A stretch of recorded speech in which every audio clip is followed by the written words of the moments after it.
Olá, meu nome é Riane e está começando mais um Versátil. O livro que escolhemos hoje foi O Discípulo Radical, de John Stott. Ele é um escritor, evangelista e teólogo, e escreveu mais de 40 livros. O livro foi publicado pela editora Ultimato e é uma obra muito pequena e foi a última obra que ele escreveu. Ela tem 120 páginas e 8 capítulos, em personalidades que um discípulo radical deve ter. A primeira é inconformismo, a segunda, semelhança com Cristo, a terceira, maturidade, quarta, cuidado com a criação, quinta, simplicidade, sexta, equilíbrio, sétima, dependência e o oitavo é amor. John Stott escreveu esse livro com o objetivo de atingir a gente para sermos desafiados a viver uma vida de discípulo cristão. O primeiro capítulo fala sobre inconformismo. Ele diz que nós devemos servir e testemunhar no mundo, mas não devemos nos conformar, não devemos nos adaptar ao mundo, porque isso não é um propósito de Deus na nossa vida. Se ele nos escolheu para levar a palavra dele e levar ele ao mundo, é porque não devemos nos adaptar ao que o mundo fala. Não devemos ser como camaleões que se adaptam ao ambiente. O segundo capítulo fala sobre semelhança com Cristo, que devemos ter todos os dias, e Deus quer que sejamos semelhantes a Cristo. O propósito dele é esse. Se afirmamos ser cristãos, devemos ser como Cristo e nos enchendo todo dia mais com o Espírito Santo. O terceiro capítulo fala sobre maturidade. John Stott, ele diz que participou de uma entrevista e ele foi perguntado qual a opinião dele sobre o contexto cristão atual. Ele disse que existia crescimento, mas sem profundidade. Durante o capítulo ele faz 3 perguntas. A primeira é o que é maturidade, no caso é um relacionamento com Cristo. Segunda é como nos tornamos maduros. Ele diz que devemos buscar Deus todos os dias, porque aí em nossa mente ficará mais claro em como devemos adorar Ele. E a terceira pergunta, para quem a maturidade é direcionada? Ele fala sobre para quem é direcionada essa maturidade. Não é somente para um grupo específico, um grupo seletivo, mas para todos nós que somos cristãos. Todas as perguntas foram tiradas de Colossenses 1, 28 e 29.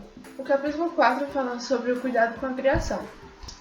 Deus criou a nós e a criação e nos entregou com um propósito que cuidássemos dela. E por isso a gente tem maneiras de nos relacionarmos com ela. A primeira maneira é que não devemos endeusar demais a criação. Segunda, devemos evitar explorar demais. No caso, sem desmatamento, sem poluição. A terceira maneira é que devemos cooperar com ela, porque assim Deus vai cumprir o propósito que Ele tem para conosco e com o mundo. Nesse capítulo ele cita uma frase de Chris Wright, que fala: é totalmente inexplicável ouvir cristãos afirmarem que amam e adoram a Deus, que são discípulos de Jesus, mas mesmo assim não se preocupam com a terra. O capítulo 5 fala sobre a simplicidade, a forma que um discípulo cristão deve ter uma vida simples. Devemos apenas aceitar o que Deus quer para nós. Não devemos querer ter uma vida de riquezas e ter mais que a gente necessita. Não é errado ser rico, mas é errado querer aquilo além do que Deus quer. O sexto capítulo fala sobre equilíbrio. No início do capítulo, John Stott faz uma pergunta a nós: quem nós somos? E nós somos cristãos. Nós temos vários aspectos e que a gente precisa até cuidar. O primeiro é crescimento espiritual. O segundo, comunhão com os nossos irmãos. Testemunho, devemos testemunhar Cristo. Esses são aspectos da vida cristã que um discípulo cristão deve ter, para estar tudo muito bem equilibrado e saudável. O capítulo 7 fala sobre dependência.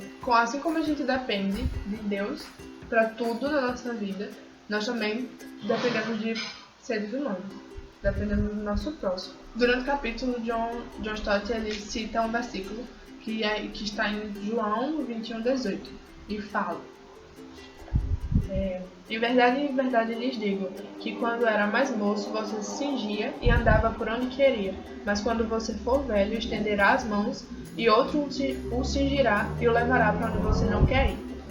Isso nos mostra que um dia nós vamos depender de pessoas também, como hoje a gente já depende. E o próprio Jesus, quando nasceu, e quando até morreu, ele dependeu de pessoas. Quando ele nasceu, ele dependeu da mãe dele para o amamentar ou carregar, porque ele não sabia andar. E quando ele morreu, ele também dependeu de pessoas para que levassem o corpo dele ao túmulo. O capítulo 8 fala sobre morte.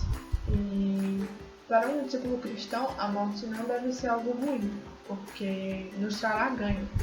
Se pra gente aqui na Terra a comunhão com os nossos irmãos já é muito boa, imagine lá no céu, quando a gente estiver com todos juntos, todos os cristãos de todo o mundo. Se pra gente o pôr do sol já é muito admirável, a toda a beleza natural que ele criou, então imagine estar no céu com coisas melhores, com coisas que ele também vai ter criado, e toda uma beleza natural, porque foi ele que criou. Quando nós nos batizamos, nós morremos para o pecado, e essa deve ser a base da vida de um cristão, porque nós estamos vivos, mas mortos. Com isso a gente entra dentro de um contexto, nós entramos dentro de um contexto que fala sobre estarmos vivos dentre os mortos.